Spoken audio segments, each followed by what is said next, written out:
All right, thank you for staying with us. This leg of the conversation is we peruse actually, we unpack the list, sent by Mr. President, and we learned he has sent it to the National Assembly.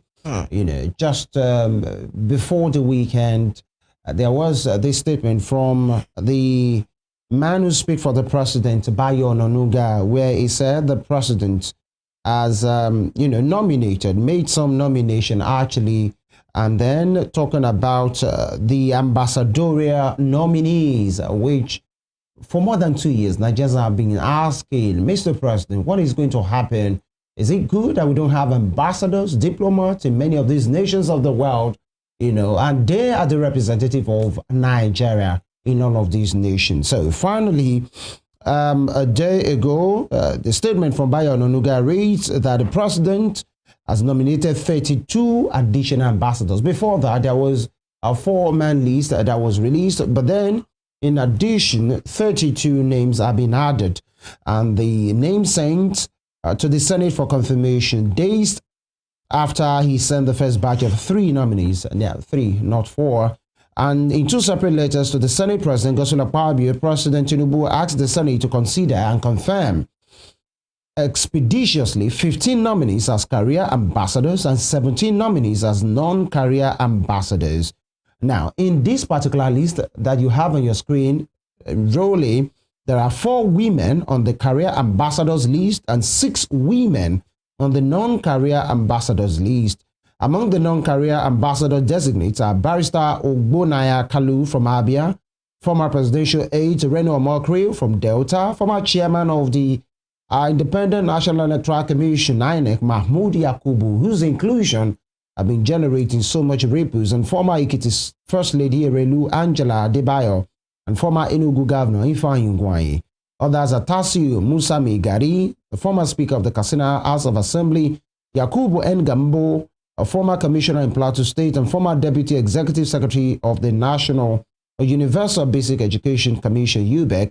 Others are Professor Nora Ladi Dadut, from Senator Otumba Femi Pedro, former Deputy Governor of Lagos, Femi Fani Kayode, former Aviation Minister from Osun State, Barrister Nkechi Linda Ufochukwu from Anambra State, and of course, First Lady of Oyo, former First Lady Fatima Florence Ajimobi, former Lagos Commissioner Lola Akonde, former Adama Senator Grace Bend, former Governor of Abia Victor Keze Ikpeazu, Senator Jimo Ibrahim, who still is sitting senator, lawyer and senator from Ondo State, and the former ambassador of Nigeria to the Holy See, Ambassador Paul Oga Adiku from Benue State, and others. But just because of time, and many persons have perused this particular list, and they are saying, okay, maybe 1 or 2 names quite controversial there, and some are saying, why not? If not,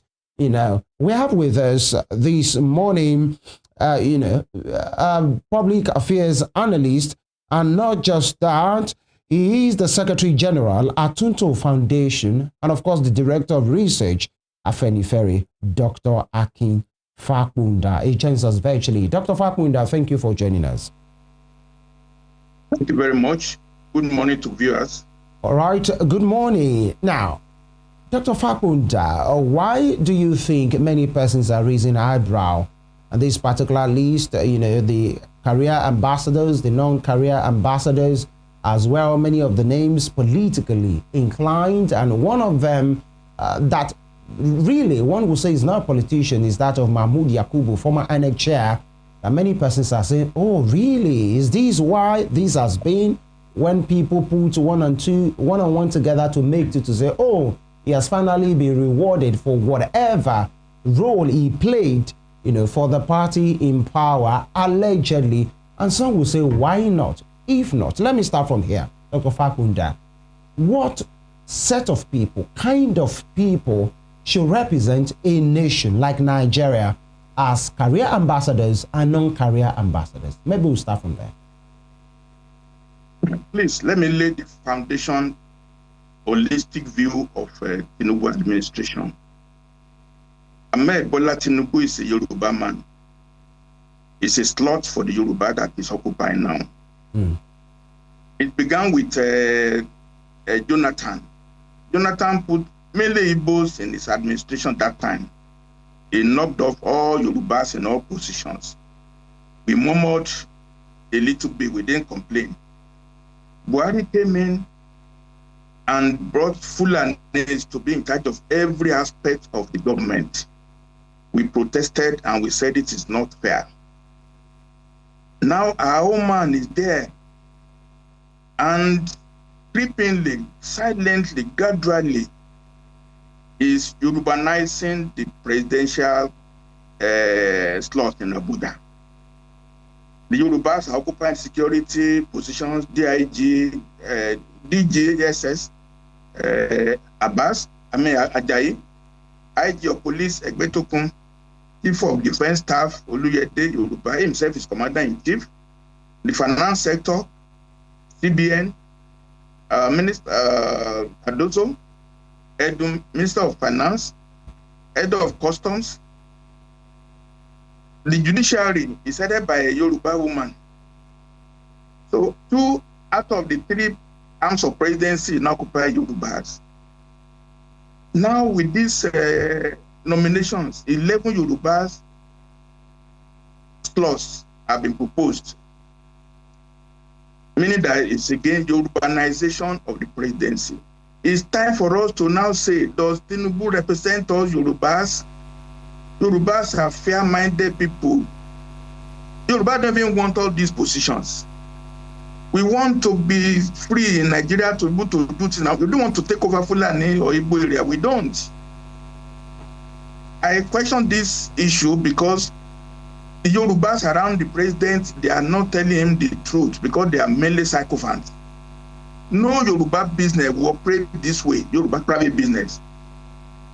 It is wrong, totally. And we need to raise our voices now that, look, Yorubas will be dealt with once Tinubu leaves the government. Can we imagine what Igbos will do if they become president in 2031 or whatever time?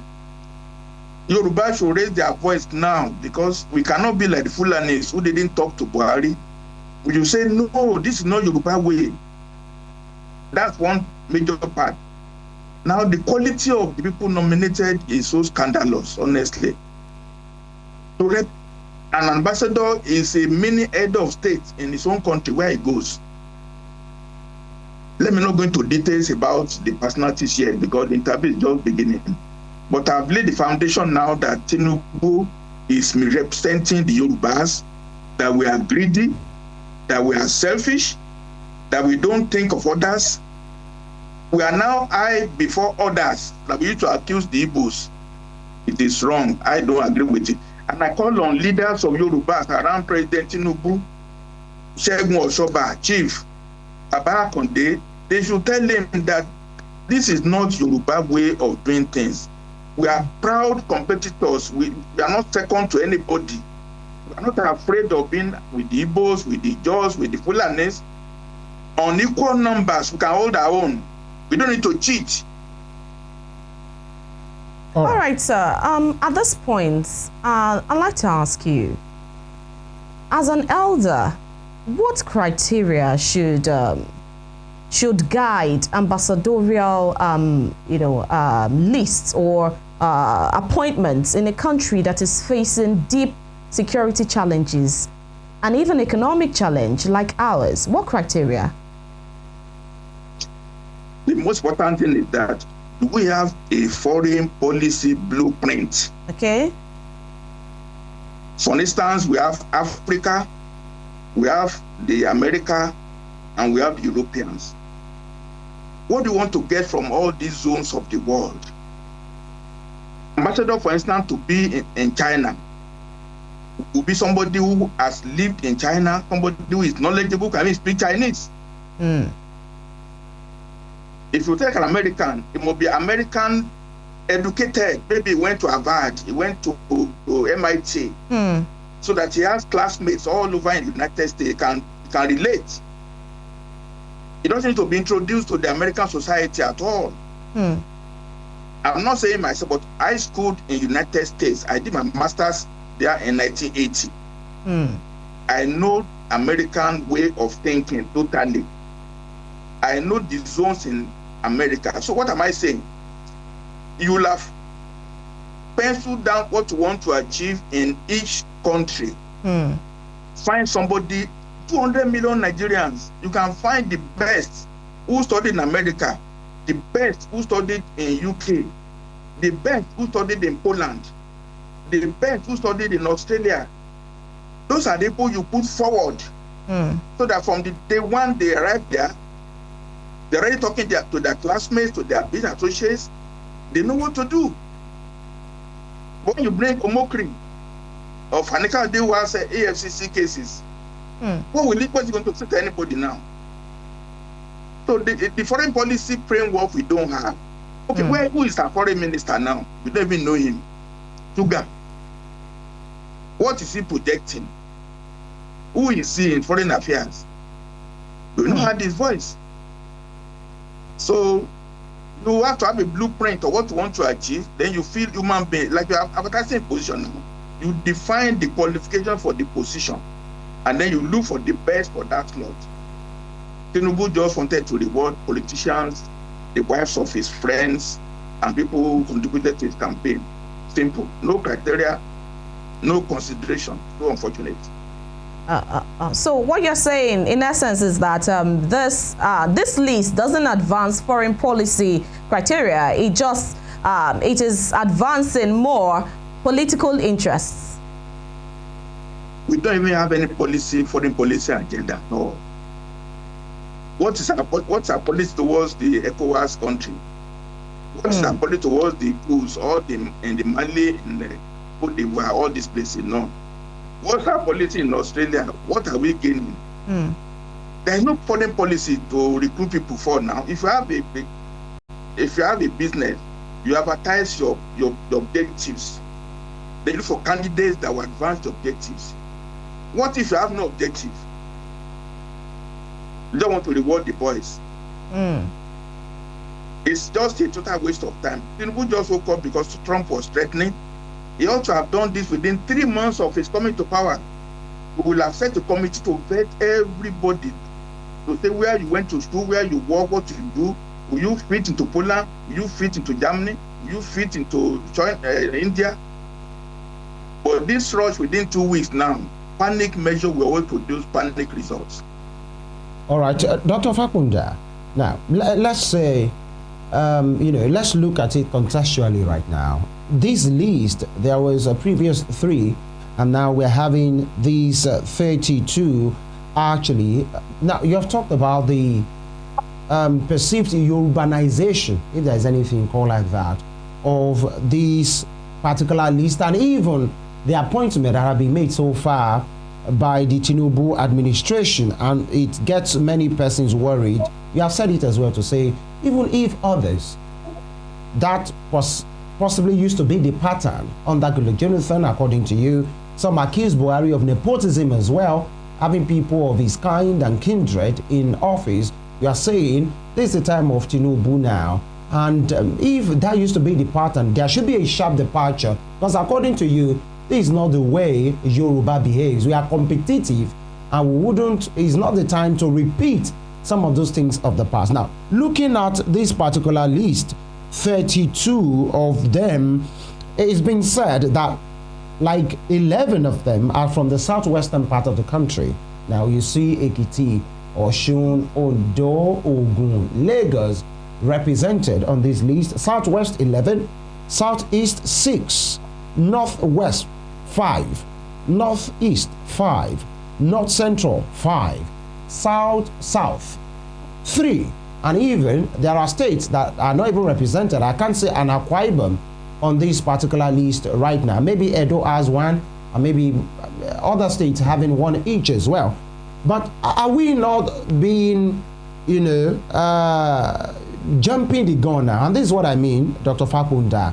We have close to like 190 nations of the world.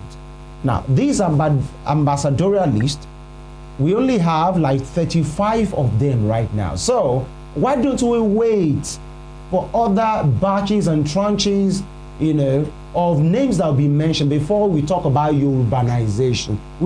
The countries of the world doesn't end with 35 people. So we still have others that will still come up. Why are we crucifying Tinubu? Why are you crucifying Tinubu for urbanizing this particular list? It's just 35. Okay, thank you very much. You see, the careers of, there are two categories of people in the list. Yeah. Okay.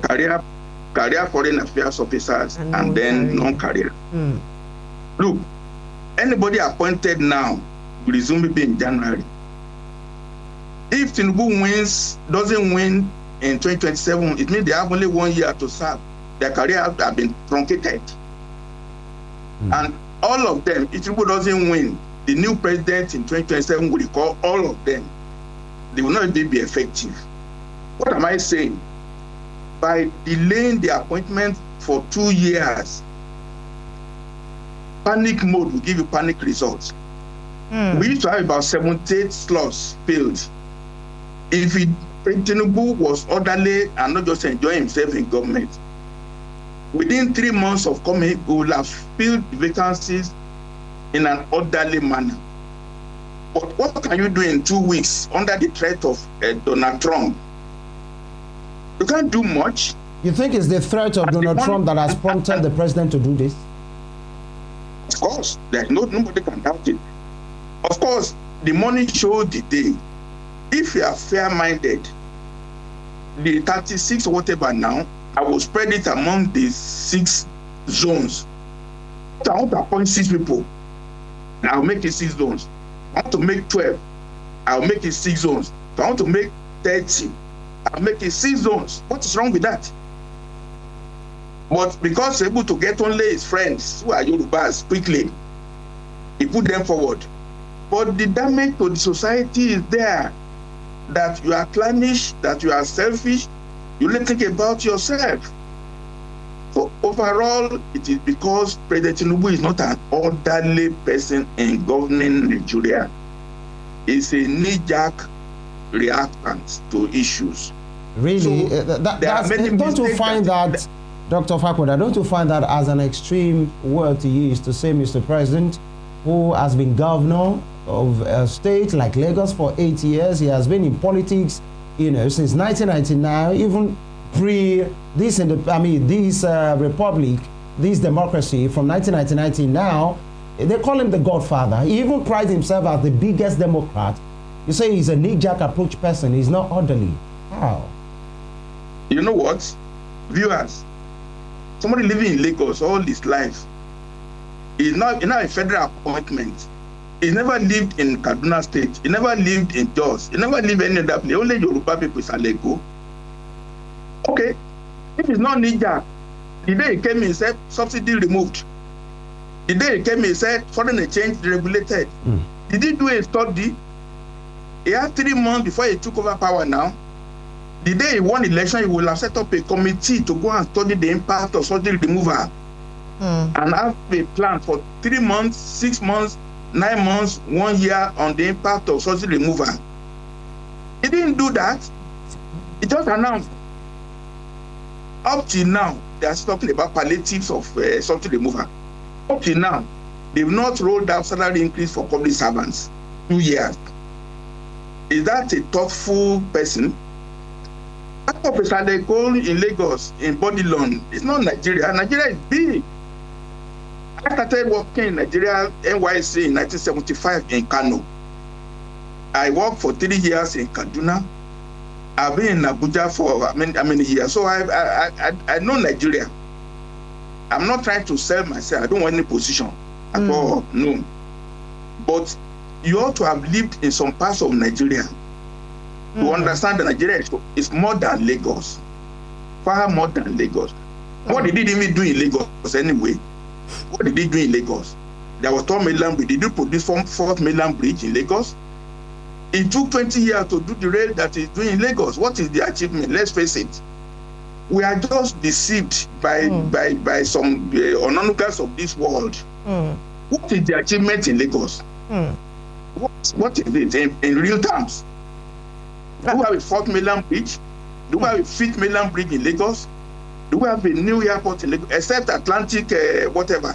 And it's a private project. Dangote has done more for Lagos than Tinubu, let's face it. All right, some interesting sides to your take this morning.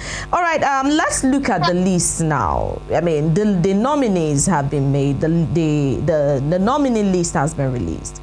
Do you see any potential in this list, or should I ask you, which of the nominees stand out as a potential game changer for diaspora engagement in this list? Is it, I'm talking about from the non-career list now, is it Barrister Ogbonnaya Kalu, is it Reno Mokri, is it Prof Yakubu? Which of them? And from career list, is it Musa Abubakar, is it Yakubu and Yaku Danladi? Which of them stand out as a potential? Well, you know, the challenge of individuals is that you might be good. For instance, I trained in America, for instance. If you post me to Poland as an ambassador, you wasted my experience. I will not know anything in Poland. Okay. So we don't know. It depends on where they are posted. When we now say, this man was trained in Harvard. This man had business with the Germans. You now take him to Germany. It is there we can really judge. Until we hold the hearings, that we know who is who, what have you done with your life. We listen your profile, and we know that you are doing business more with Ghana. Then we post you to Ghana. Because when you get to Ghana, all the list of Ghana, they will give you welcome. You know them, they know you from day one. Is the way they are, but overall, is a demoralizing list. Once you have Yakubu at the top of the list, you have put leprosy on all of them. Why not, Dr. Fapohunda? If I may butt in here, the PDP has reacted to that particular name as well, among other names, to say, to offer him, that's Professor Mahmood Yakubu, an ambassadorial appointment at a time like this is an excellent exemplar of a skewed reward system, which we suspect is designed as an incentive to the new INEC chairman to also deliver flawed elections in 2027. This is absolutely scandalous and completely unacceptable. Appointing and sending ambassadors with tainted political profiles is not only a great disservice to Nigeria, but a set-off for diplomatic all-time low. And the PDP are even saying the president should retrieve that list. The ADC are complaining as well. Now, let's pick out this name, Mahmood Yakubu, former INEC chairman. Why not, if not? Very simple. I know Mahmood Yakubu very well because I'm in Abuja all the time. Right. Somebody who has spent 8 years in charge of State Fund. The biggest agency of government that spends money that's from taxes under the guise of the University. He spent 8 years as the executive secretary of State Fund. Then he has spent another 8 years at the head of INEC. 16 years, you alone, out of 200 million people, are you the only one? If he was consulted, wouldn't he not say, no, I just finished 16 years uninterrupted service, whether or non-service? Can't you read? Does he not have a son? Does he not have an uncle? Does he not have a nephew? 10 years in charge of INEC, actually. Each mandate at INEC is 5 years. He spent 10 years at INEC, 5 years each. Okay, so 8 years plus 10 years. You alone. I thought we said we are 200 million. Nobody, no other professor in Nigeria. The impression is given. The same thing, Amechi. Amechi was local government chairman. He was chief of staff. He was governor. And he became minister for 8 years. The same thing, Fashola. Fashola was chief of staff for 8 years. He was governor for 8 years. He's minister for 8 years. Why?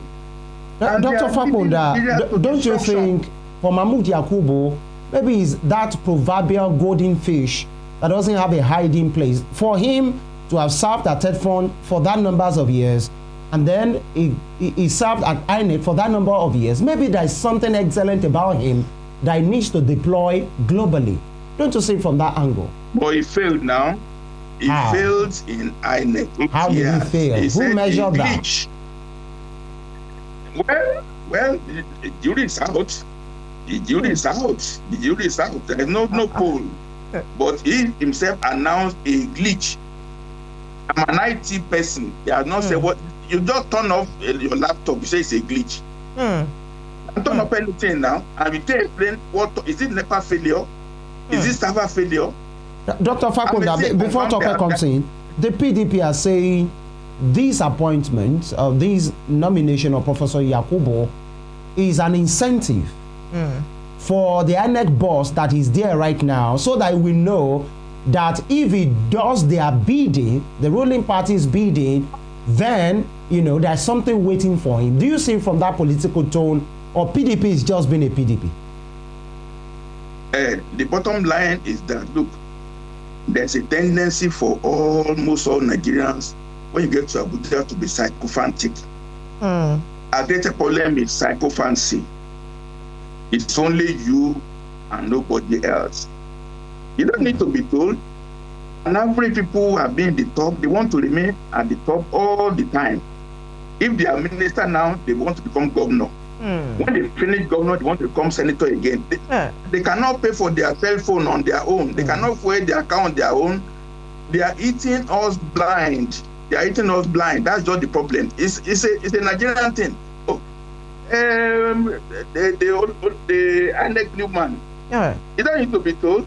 The Nigerian system now, you find his way to do whatever he wants.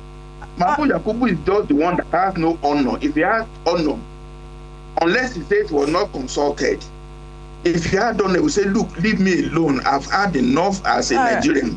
Give others a chance. All right, Doctor. It's more to Yakubu that has no integrity, in my own opinion. All right, Doctor, our time is fast spent and we're beginning to coast home. But I'd like to ask you this.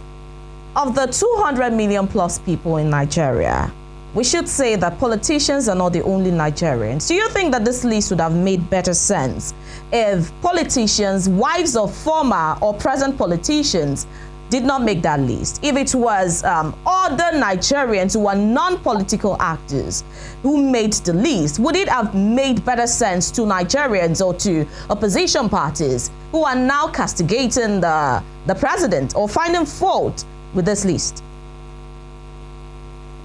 The Nigerian polity is on the wrong course. We don't know what we are doing across all the board. You see, when you have a cloth that is worn out and then it's torn, you are patching it in all aspects. It will continue tearing. The polity of Nigeria to be changed. When you get there, you spend so much money to get to be senator, to be a governor. You are there to recoup your investment, and to your friends who donated money for you. People favored you. You don't go there on merit to serve the people. Tinubu's duty, what Yoruba want of him, is to make us free out of Nigeria, to give us our own region. We are not calling for separation. Yorubas have their own way of doing things. Let us have a region out of Nigeria. Let Igbos have their own. Let the Fulanis go with their cows. They don't want to go to school. No problem. We that want to go to school, let us have free space. Let's have our own JAMB. Let's have our own MBTE. This is what we need to say. This is what we have been telling Tinubu to say, look, free us from the yoke of Nigeria. How do you mean, Doctor? Could you please make it more explicit? What are you saying? Nigeria needs to be restructured on regional lines. Minimally, we have 6 zones now. The Yoruba zone will, in fact, we will not care what's happening in Abuja at all. We don't need Abuja. And we don't need crude oil from Niger Delta. Yorubas are all over the world making waves with IT, with technology. We'll make money from that. We don't need all money. We want Nigeria restructured. All right. This is what Tinubu ought to have done instead of calling about some people making up. Okay, what's the benefit of Yoruba being minister now? Olege was minister under Obasanjo, and from Elisha is from there. What did that gain from him? If anybody gained, it's Olege family that gained. Nobody gains from any minister. It's only for the family who gains. All right. Dr. Fapohunda, we really have to go, even if there are so many questions that we want to ask. One of those names is Senator Jimoh Ibrahim. He's a serving senator from Ondo South in, Ondo State. And one is wondering, why will you nominate a Jimoh Ibrahim, who is still a serving senator? Well, in the coming days, maybe. Now, they have been sent, the names have been sent to the National Assembly, and we are waiting whatever the National Assembly, the Senate will do with that name. Dr. Akin Fapohunda has joined us, on this program, giving a submission about what he thinks about that particular list from Mr. President. Of course, Dr. Akin Fapohunda, Secretary General, Atunto Foundation, and the Director of Research, Afenifere. Thank you so much, sir. Thank you very much. Good morning. All right. Good morning. It's an ongoing conversation. Yes. Definitely, there will still be other lists, and we wait for whatever screening. Screening, that's what they call it at the National Assembly. Yeah. But you and I know what that means at the National Assembly. Well, we just hope these will be a good thing for Nigeria, so that we have our diplomatic relations smoothened and, bettered. And this is the first in the installment of Money Spring for this month, the last leg for the year, actually. And happy new month, Nigerians.